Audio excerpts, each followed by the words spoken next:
So you started a business here. Oh, Well, how did you come up with that yeah. idea? When did you make that transformation? Yeah, so I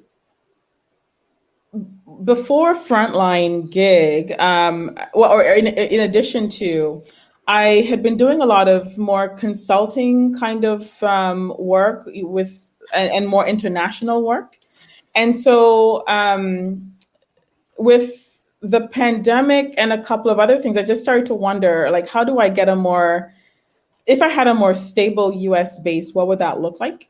And so there's a pattern also, like a method to the madness of where I play. And so this idea of moving the needle on something environmental so that citizens have better services, and having that happen through a digital platform. That's what I do all day long. It's the same version of that. No matter what you call the digital thing, whether it's AI or IoT or whatever else, it's still kind of the same, right? It's software that's doing some kind of sensing for the environment to deliver, an easier way or a better way for ultimately that citizen to live their life, more freely in a better way. So that's my guiding interest and motivation. But I guess one layer below that is that what I've worked on quite a bit is there's a particular kind of, when you think of the infrastructure world for how do we get our services, we have these two realms. There's these centralized services and then the decentralized services. So centralized services like like drinking water, for the way that we get that, multiple connected pipes have to work together and be maintained over time. But that's how we are able to open up the tap every day and the water is there. Like, we never think about it. But in other places in the world, you open up that tap, you don't know. Like, it could be once or twice a week that it actually flows. And so to do, to cope with that reality that the pipes that are in the ground don't always have water, then people have these backup systems, and that can be a combination of wells and storage tanks. Some people might just have a storage tank so that when the water does come, they can save the water. And other people might actually go and drill a well, and that gives them the supply. So in that realm of living, where you have the wells and you have the tanks, those are decentralized systems that now are supplying your water. And so I've worked quite a bit with that kind of configuration. It becomes a headache because each individual thing, it's at a customer's location, it needs attention, and then maintenance can fall off. And so for me, it's like a really fascinating thing to think about. How do you coordinate all of that? Like, it's a piece. How do you stay on top of it? So, because if you don't stay on top of it, then there's a risk to the consumer. They will run out of water, and then maybe the water quality will suffer. So with that kind of orientation, when you think about the US, although there's a lot of conversation that's happening about aging infrastructure and pipes, we get our water. So potable water wasn't going to be the place where I focused on. But one of the spaces that's really interesting and I think underserved when we think of just the entire water landscape is on the stormwater side. And on with stormwater, the infrastructure patterns there start to look a lot like, what the potable water systems look like. And so in particular, for stormwater, you can either, when it rains and water is running off, you can either send it all through like a really big pipe. And, for cities for a long time did that. But over the last 10, 15 years or so, there's been an interest in what's called green stormwater infrastructure. And these are essentially these super soaker sponges that look like, that are engineered systems, but they're decentralized. They can, it's like a small little plot that, well, you already understand something like permeable pavement, for example, that allows more water to infiltrate in. that's green infrastructure. But you can also have things like rain gardens where they're existing, in a median, or it's like a little plot, a little flower plot, and it looks just like pretty flowers. But if you actually moved away the dirt below it, you would see, this engineered system of drains, so that ultimately when it rains, the water is being infiltrated. So is that because a lot of sorry, not to jump on, but Sure. in this situation, because we've built roads and cemented everything, we lose places. And Norfolk's a great example where because there's no green anywhere, basically. Yes. It runs off, and then so we have floods because nothing can soak in, and then so something like that is the reason why. And I would assume for Exactly. Exactly. No, you've nailed it. So stormwater is a problem when you see flooding. And so to counteract that, having this, green stormwater infrastructure is increasingly thought to be a more sustainable way to deal with that water that's running off, instead of sending it through that big pipe, because that big pipe that you might have done previously is really expensive. And then you'd have to just, for what it takes to engineer it and everything else, it's a huge capital expense. And so the idea is that if you can increase your portfolio of green stormwater infrastructure, you can delay and either delay how many of those big pipes you need to build, or even reduce the numbers, because you've got just more spots. So you're trying to catch the rain where it comes, and just even rethink what urban design looks like.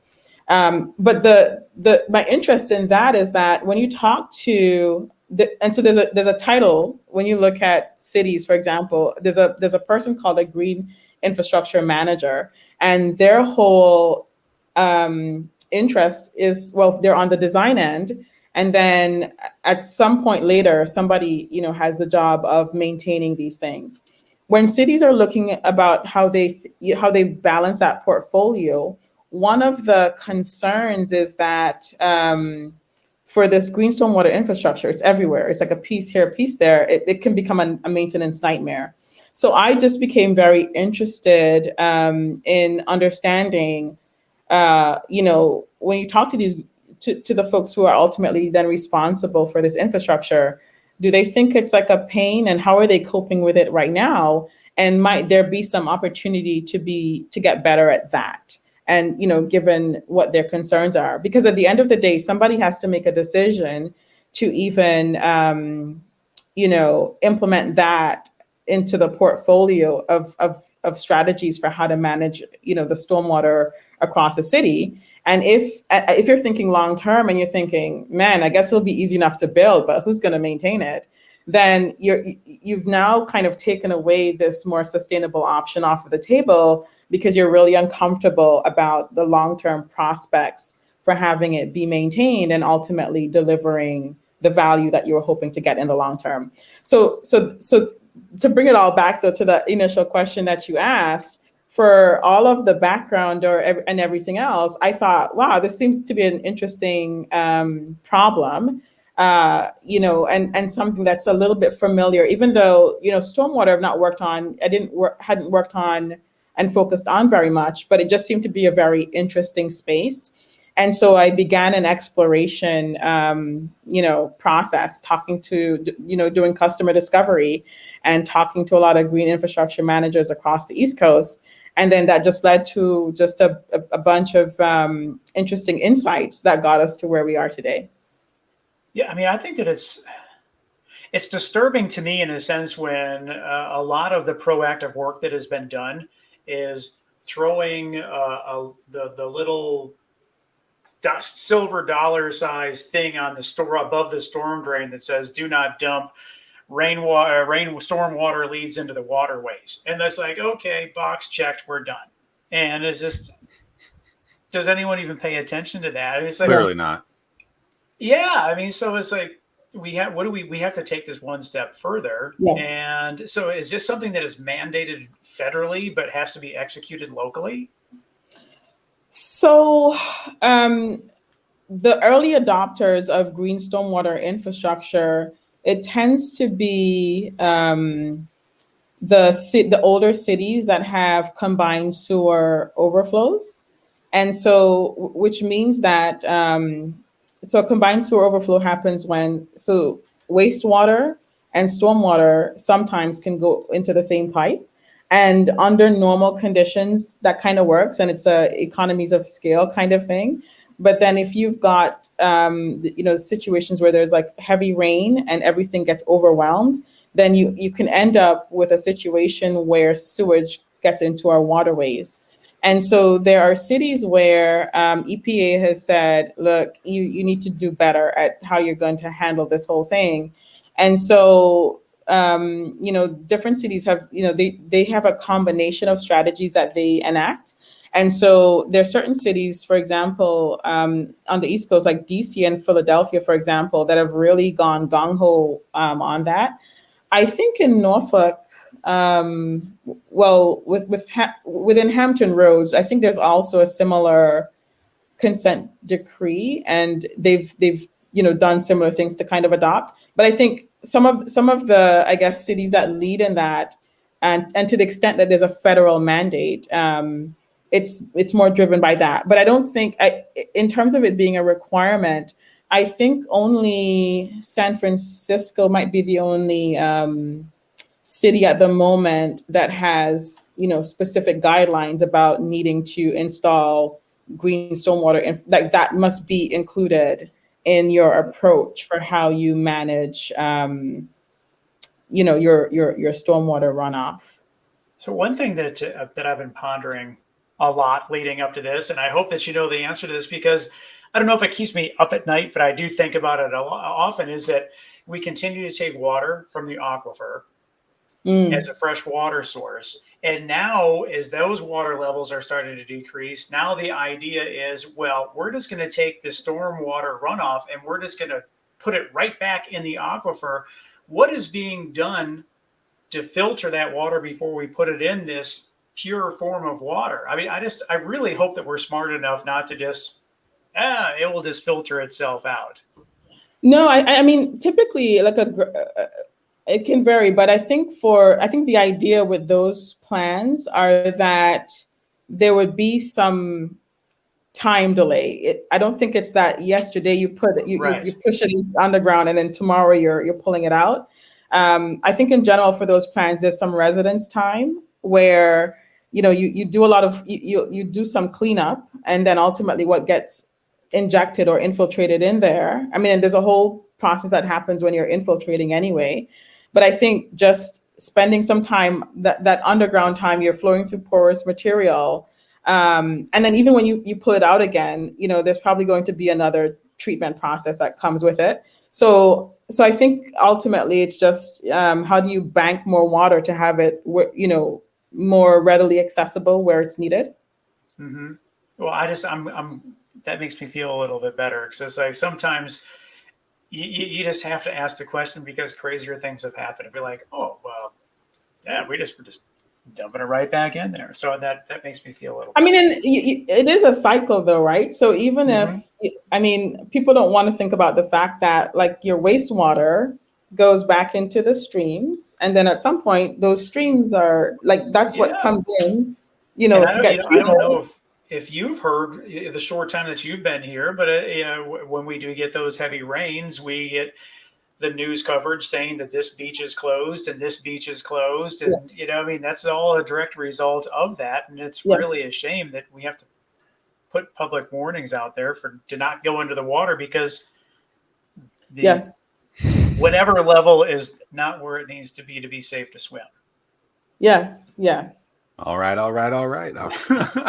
So I think a lot of people talk about stormwater, flooding, things around water from a negativity standpoint in our area. Sounds like it's a pretty big focus of what you do. Obviously, there's a ton of positives around water as well. Military tourism, I think the ports are all focused around the water. So it's cool that you're kind of challenging and building a business around some of the negative sides around water.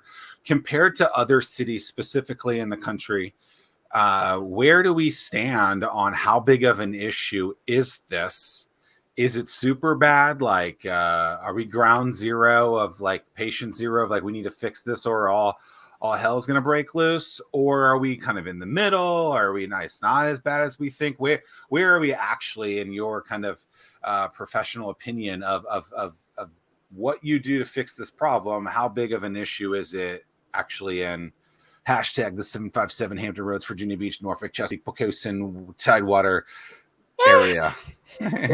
you like that, right? Yeah. I just want to make sure I get all of the and whatever new monikers are coming out too.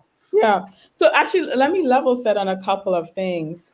So with our focus on green stormwater infrastructure and figuring out how can we make it easier to maintain these things, one of the things that came out of that is that if you only have a specialist kind of person who is going to be, who goes to service that infrastructure, then you've limited the pool of who can even work on it. And so in terms of what even came out in our customer discovery sessions, the request or the recurring theme was, I just need this to be something I can put on autopilot. I need this to be easier. I need this to be like a rotor-rooter kind of thing. How can I simplify it? And so that pain point and like addressing that piece, how do I just service these things better so that they work better, so that in the long run there could be less flooding? That led us to thinking about, well, what are the steps for maintaining these structures? And so a couple of the steps, if you bundle it all together, it looks like, oh, I need a specialist guy who knows landscaping, architecture, and all of that to maintain it. But once we started to really get an itemization, we realized, well, you might need, a landscape architect kind of guy to maybe ensure that you have the right set of things that are growing, because you get some infiltration from actually the plants themselves as well. Well, they help with like some of the water quality kinds of things. But when you start to look at the tasks for maintenance and what's involved, then it starts to look like litter removal. It starts to look like weeding, and just a couple of other simple tasks that many people can do. And so a thrust of our strategy. So even though the ultimate, and I'm mentioning that piece because even though the end goal or the bigger picture is that we can have more of these structures that are implemented to help manage, local flooding in our communities. What we've turned out to, I guess, focus a lot on initially is how do we find resources, the workers, to now do these relatively simple tasks like the weeding. And actually, a lot of what we focus right now then is thinking about litter removal. And so in terms of even unexpected kinds of things, I didn't expect to have so much sort of emphasis on that. So I started looking at a water problem, but I ended up now, finding out that, well, to be better at the water thing, finding ways to deploy people to get better at responsive removal of litter as it builds up is one of the really big parts of that. So just for level setting, there's that part of it as well. In terms of maybe you're asking like for flooding and maybe managing that, how does the Hampton Roads area, rank? That's a good question. So I think I think most of the residents of this area have some sense of maybe the dire straits. So ultimately, long term, the strategy that's been embraced is one where we recognize the problem, flooding is an issue, but I think in one of the studies done by the Army Corps of Engineers, it would take Norfolk alone, I think, like more than $1 billion of additional investments if they were going to just do old school engineering away to ensure that no home ever flooded. And so the budget, it doesn't work. And so, well, what do you do when you're aware of the problem, but hey, so like these mitigation strategies, start to come into play.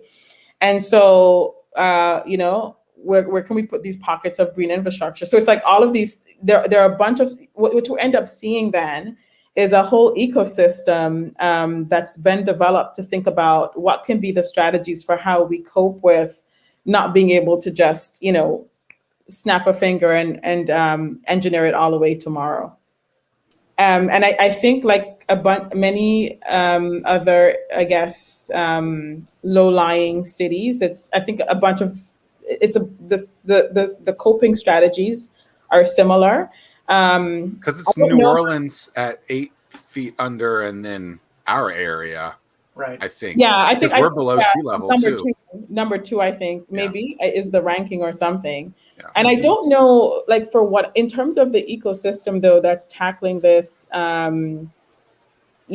elsewhere. One of the things I think that's been encouraging is there's this whole innovation ecosystem that it has spawned, right? There's like a flood management innovation ecosystem. So there's groups like Rise and a couple of others who are sort of this launch pad for companies that are working on, how to sort of tackle this overall flooding issue that we're having. And they're big friends with some groups out of the Netherlands, I believe, and if I recall, something like that. And like they partner because they did some stuff. I don't know. I feel like you mean the city? If the city partnered with the Netherlands? Yeah, the Netherlands or Rise. I feel like they've done something because they have a similar area to us. No, I think you're correct, and I don't know. There have been several projects, and I don't know where